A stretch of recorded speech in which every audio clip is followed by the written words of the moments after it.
próximo palestrante vai ser o Thiago Ayub da Sage Network, para falar um pouquinho para a gente aí também sobre o DNS. Ayub, o palco é seu aí, obrigado. Obrigado, bom dia, pessoal.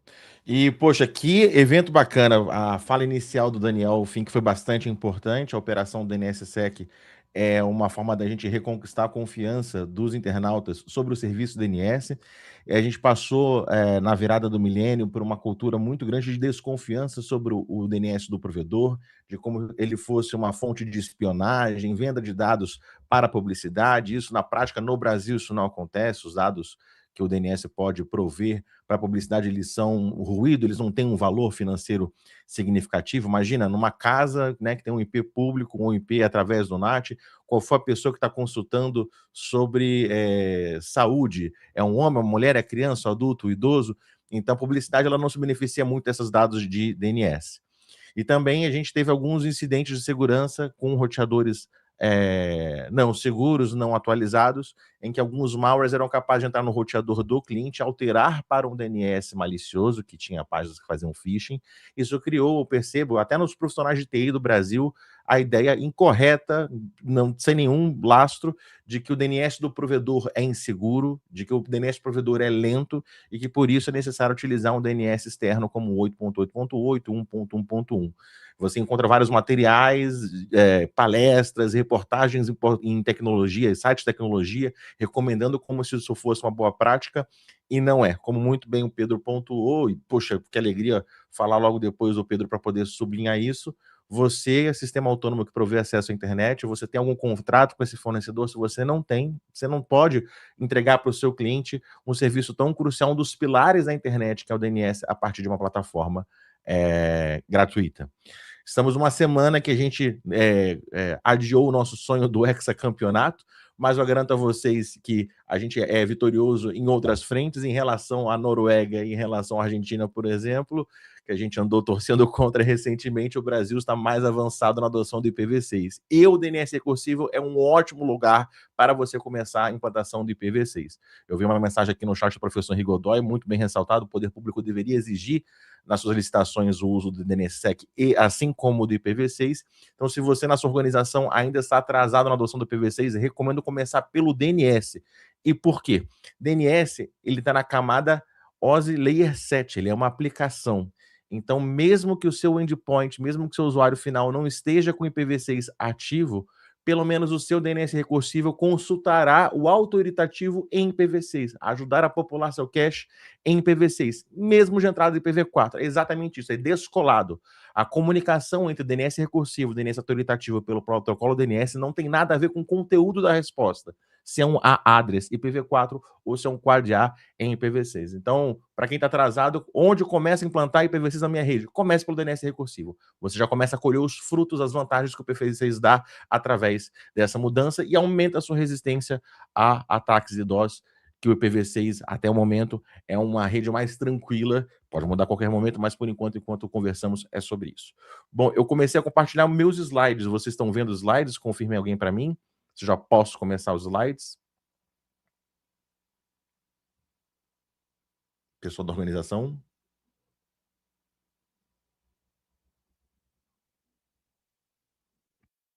Deixa eu ver no chat. O pessoal falou sim, beleza. Estamos vendo sim. Então, cá estamos para falar sobre boas práticas na gestão de bloqueios de DNS determinado pelas autoridades. E como muito bem, Pedro, cara, obrigado, Pedro, por jogou a bola na frente do gol aqui para que eu faça o gol. Estou bem futebolesco hoje.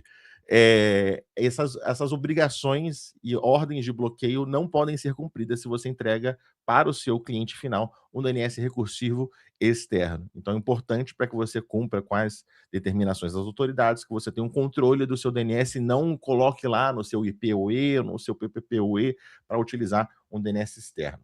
Bom, sigamos. Então, os sistemas autônomos no Brasil, eles andam sobre o fio da navalha. Eles recebem uma quantidade grande de milhares de ordens de bloqueio emanado por diversas autoridades. Eu sou um operador de rede, não sou operador do direito, então tive dificuldade em encontrar a base legal que a Anatel e a Ancine utilizam para justificar os bloqueios que elas enviam aos provedores. Mas nos outros aí, o Poder Judiciário, naturalmente, na ordem deles, o juiz escreve qual a lei que está sendo violada e determina que se cumpra um bloqueio de um domínio, de um endereço, de um Fully Qualified Domain Name, um FQDN. O Ministério da Fazenda, a lei das bets, em um contra-lastro, sim, a lei das bets determina que o Ministério da Fazenda pode utilizar a Anatel como mensageira, a Anatel como proxy de ordens de bloqueio para sites de bets, domínios de bets não autorizados, e a lei FELCA também explicitamente coloca lá para a NPD a possibilidade de emanar ordens de bloqueio nacional para endereços. Então, esses 3 últimos aí encontro o laço legal. A Anatel Ancine eu ainda não encontrei. Se alguém tiver facilidade disso, algum operador de direito puder me encaminhar, eu até agradeço. Só que tem uma outra faceta, que é quem manda desbloquear. Raramente o judiciário determina o desbloqueio dessas ordens. Então tem várias ordens de bloqueio de FQDNs e de endereço IPs ad eternum. Isso é deletério para a internet. O endereço IP e até domínios, de um certo modo, não são únicos a uma pessoa, a um usuário, principalmente os endereços IPs, eles são compartilhados entre múltiplas pessoas, um CPF não é compartilhado entre múltiplas pessoas, e assim como o número de telefone, esse número troca de mão. Então, quem já recebeu uma linha nova, que as pessoas do contato antigo ficavam ligando, perguntando pela pessoa antiga. Isso acontece também com o endereço IP. Então, muitos serviços, principalmente em nuvem, acabam herdando indevidamente o bloqueio feito pelo seu usuário anterior. Até porque, se esse endereço IP foi bloqueado, o intento daquele conteúdo não autorizado foi cessado, a primeira iniciativa do seu usuário anterior é abandonar esse IP. Então, uma nova pessoa, uma nova organização, acaba herdando esse IP, herdando bloqueio. A Anatel Ancine, elas têm sim o hábito de anunciar o início do bloqueio e o término do bloqueio. Isso é uma boa prática por parte deles. O Ministério da Fazenda também costuma colocar nas ordens de inicial, ou seja, quando ele pede o bloqueio, ele já avisa qual a data futura do desbloqueio. E a NPD, lastreada pela lei FELCA, ainda não exerceu a primeira ordem de bloqueio, não recebi nenhuma ordem de bloqueio ainda da ANPD. Então, estamos vendo quem manda bloquear e como eles lidam com o desbloqueio. Mas por que eu falo sobre o fio da navalha? Da mesma forma que ai do provedor que não exerceu o bloqueio, ai do provedor que não realizar o desbloqueio. Porque se você prolongar o bloqueio para além do necessário, para além do que determinado pela autoridade ou pela lei, você está incorrendo em violações da lei. Então, o sistema autônomo que não realiza o desbloqueio a tempo, ele está violando a neutralidade da rede, o artigo 9º do Marco Civil, uma regra importantíssima para o nosso setor, um código, um pedaço da legislação construída pelo multilateralismo, um exemplo mundial nosso. Então, a neutralidade da rede, não só na lei brasileira, ela é um valor, como para nós operadores de rede, mesmo num país onde não tem um marco civil como o nosso, ela é um valor ético, né, da nossa categoria. Quem cuida de sistema autônomo, a comunidade técnica, cuida muito da neutralidade da rede. Isso é uma coisa ética da nossa profissão, da nossa atividade. Também o provedor que não desbloquear, ele está violando o Código de Defesa do Consumidor. Ele tem uma falha na prestação de serviço. O seu cliente, quem te contratou, ele contratou o acesso à internet, à rede mundial de computadores, e um pedaço dela você está bloqueando sem amparo legal, sem que uma autoridade tenha determinado para que você faça o bloqueio ou mantenha o bloqueio. E por último, o ente bloqueado pode acioná-lo pelo Código Civil por danos materiais e lucro cessante. Você está impedindo que ele exerça a atividade econômica dele, gerando prejuízo. Então, a gente tem uma expressão na nossa área que é o débito técnico. Débito técnico é toda dívida, toda coisa que deixamos de fazer tecnicamente no configuração, reparo, atualização. Então, estou emprestando esse termo débito técnico, o jargão da nossa área, para apontar o seguinte: o desbloqueio também é um débito jurídico.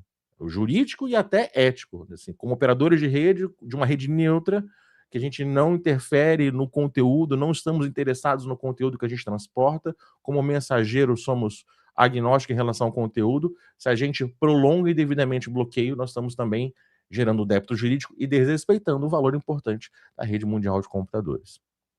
Então, a gestão do desbloqueio, ela é tão importante como a gestão do bloqueio. Dito isso, a boa prática que eu estou dividindo convosco aqui com a comunidade, que é fazer a gestão dos bloqueios e desbloqueios dos Fully Qualified Domain Names, domínios e subdomínios nos servidores DNS recursivos que todos nós, como vimos o Pedro mostrar muito bem, temos que manter, temos que ter esse serviço na nossa rede, não devemos delegar isso de forma gratuita a um terceiro.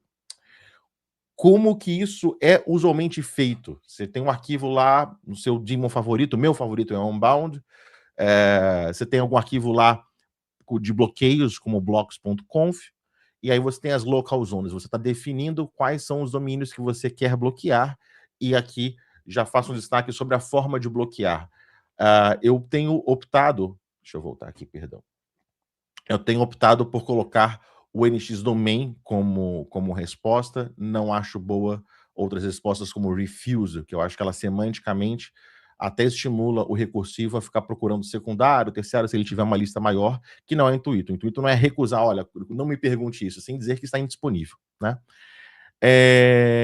E você, operador de rede, muita atenção quando recebe esses ofícios de bloqueio. Isso não era claro por parte da Anatel e passou a ser claro a partir da Abramult desse ano, onde teve um painel que a Anatel esteve presente, eu fui um dos painelistas, o Nick BR estava presente, e a Abramult também estava presente como painelista, e eu venho feito algumas palestras no X-Fórum mostrando indicadores desses bloqueios, de como há uma quantidade de milhões de sobrebloqueios. Quando a gente recebe lá a ordem que diz: operador de rede, tome todas as medidas técnicas necessárias para bloquear esse conteúdo. Quando você fala para um técnico, tome todas as ações necessárias, a gente faz tudo. E uma das práticas comuns é, em vários provedores, pegar o FQDN, consultar os endereços IPs do seu DNS Resolver, pegar essa lista de IPs e bloquear também com no route, com black hole na borda.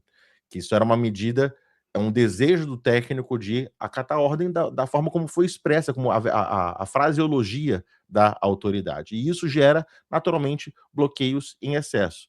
Um exemplo, agora, em junho, a gente teve bloqueios de vários IPs da Cloudflare, tem milhares a milhões de sites foram bloqueados nacionalmente na internet brasileira, a pedido da Ancine, e também o api.github.com foi nacionalmente bloqueado, também como efeito colateral. Então, pela ampliação do debate sobre como realizar os bloqueios na internet brasileira e dos estudos que eu tenho feito com um grupo de pesquisa da Federal do Rio Grande, capitaneado pelo professor Pedro Marcos e com Vinícius Anselmo também no grupo de pesquisa, nós três, a gente tem mostrado esses indicadores, esses bloqueios, e apontando para a comunidade técnica e para as autoridades que há um excesso de bloqueios no Brasil colaterais. No nosso monitoramento tem mais de 250 milhões de sites bloqueados colateralmente por essa prática de eu pego o FQDN, resolvo IP e bloqueio o IP no provedor. A Anatel fez um avanço importante nesse sentido. Eles criaram essa espécie de cartilha, esse guia de bloqueios de sites, aplicativos e conteúdos da internet, que eu tirei um screenshot, está aí o rodapé com o logotipo da Anatel. E esse guia, ele é voltado para as autoridades. Está pedindo para as autoridades para não colocar bloqueios de IP nas ordens dela. Nesse painel, a Leia Teles, que é a superintendente de fiscalização da Anatel, que é quem coordena as ações de bloqueio ao TV Box, eu perguntei para ela no microfone. Então, nós, quando recebemos algum FQDN, a gente não deve bloquear o IP para coelho a ponta? Ela falou sim, não bloqueie IPs, a não ser que esteja explícito na ordem. Então, tem essa gravação que ainda não encontrei online da Abramult. Então, para quem é provedor associado à Abramult, peça, por favor, essa gravação a eles. Mas pelo menos tem a cartilha, que é um documento público dizendo para as autoridades aqui, ó, veredito, foque no domínio e evite o IP. Então, a recomendação boa prática é, veio o ofício pedindo bloquear FQDN, bloqueie no seu DNS recursivo e não bloqueie endereços IPs, a não ser que o endereço de numeração esteja explícito na ordem de bloqueio. Então, como usualmente é feito, tá aí, você tem algum documento, uma conf no seu servidor, que cada linha é um FQDN, tem lá DNS recursivo. Se alguém te perguntar isso, eu vou responder com NX Domain. A gente tem já na RFC 7725 um HTTP code específico para responder para o browser de que aquela página não está acessível por um bloqueio determinado por uma autoridade. É o HTTP 401, o número é muito interessante, recomendo vocês pesquisarem o porquê da escolha do 451. Como o browser expõe HTTP codes com uma certa facilidade, isso acaba aparecendo na tela do usuário, para o DNS, essa implantação de uma sinalização de que há um bloqueio efetivo, existe a RFC, ela não é um draft, é a 8914, porém, atualmente, enquanto conversamos, nenhum sistema operacional trata esse dado de forma diferente, e os browsers ainda têm issues de propostas de como exibir isso na tela. Então, tanto as duas principais engines do Mozilla Firefox e do Chromium têm a proposta de exibir na tela quando vem a sinalização através da RFC 8914, perdão, de que não é que o domínio não existe, sim que ele foi bloqueado por uma autoridade, mas esse tema não foi pacificado. E acho que aqui está a oportunidade da comunidade entrar em contato, criar uma conta lá e como usuário reforçar a importância que haja essa sinalização, porque precisamos como operadores de rede tirar esse fardo de nós. O usuário, quando ele não abre o conteúdo, ele acha que quem fez a curadoria do que abre e que não abre foi nossa. E nós não somos. Nós, mensageiros, a gente não faz curadoria de conteúdo. Nós somos neutros. A gente luta pela neutralidade da rede. Então a gente precisa deixar muito claro para o usuário a diferença entre um defeito, uma instabilidade e um bloqueio feito pela autoridade. Porque na crença popular do internauta brasileiro, somos nós que ficamos lá, deixa eu bloquear esse IPTV aqui por conta própria, e não que a gente está amando de uma autoridade, né? Então, essa forma como usualmente é feito, note que ela não responde com clareza o que, como, quando, porquê e quem do bloqueio. Aqui você não tem nessa gestão simples de uma conf o que está bloqueado e o que não está. E vocês vão entender o porquê. Como foi realizado esse bloqueio, quando ele foi iniciado e quando ele foi encerrado. É importante quando você for acionado pelo seu cliente de saber diferenciar o que foi um defeito, o que foi uma instabilidade por algo não ter aberto, de um bloqueio sendo realizado. Eu percebo que até as grandes operadoras têm muita dificuldade, quando são acionadas pelo cliente, de responder se estão diante de um defeito ou de um bloqueio, porque essa gestão do bloqueio não é tão bem feita. Os times de suporte, até a ouvidoria, não têm acesso a essa informação. Porque foi bloqueado, que determina a ordem. É importante ter esse accountability da entidade que pediu o bloqueio, porque imagina, se há uma vulnerabilidade no CDNS recursivo, se há uma automação sua que indevidamente colocou domínios a mais, se houve uma pessoa que não autorizada fez uma inclusão, como é que a gente responsabiliza quem incluiu ou removeu linhas desse arquivo? Também remover é algo importante da gente monitorar, e quem foi o técnico que realizou o bloqueio. E aqui eu proponho como deveria ser feito. Coloquei aí comentários em cada linha, e nesses comentários eu coloquei 2 colunas. Então, como são aquelas boas práticas das perguntas de estar apto a responder? O que e como foi bloqueado? Então, se eu tenho em cada linha escrito certinho o FQDN que foi bloqueado, isso é o que foi bloqueado, e se esse arquivo está bem mantido, o que não está contido nele não está bloqueado. Então, o que está bloqueado e o não está bloqueado, primeira pergunta eu consigo responder.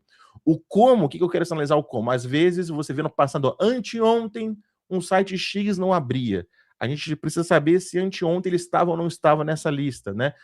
Ou então se foi um bloqueio por IP. Então a gente, quando tentar investigar o passado, a gente saiba por que o site não abriu. Se foi defeito, se foi bloqueio no FQDN ou se foi bloqueio no endereço IP. Até porque muitas vezes você pode não fazer um bloqueio por não ter recebido essa ordem, mas o seu upstream fez o bloqueio. E o seu cliente vai cobrar de você uma resposta do porquê. Então você ter essa clareza do como foi o processo é importante. Agora, o porquê está aí, como comentário em cada linha, qual foi o ofício ou o ID do chamado interno ou da ordem de serviço em que esse bloqueio foi realizado.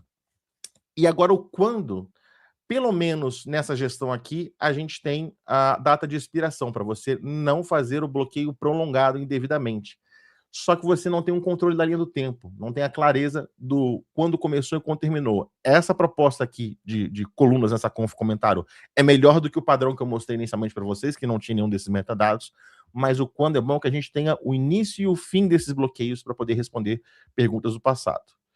E também aqui, da forma como está esse arquivo, eu não respondo quem. Quem foi o técnico, quem foi o usuário com poderes administrativos que realizou o bloqueio aqui internamente. Então, o que eu proponho é que vocês utilizem o Git para versionamento de conf. Meu Deus, aí eu odeio programação, estou em redes porque eu odeio fazer código-fonte. Git é coisa de programador?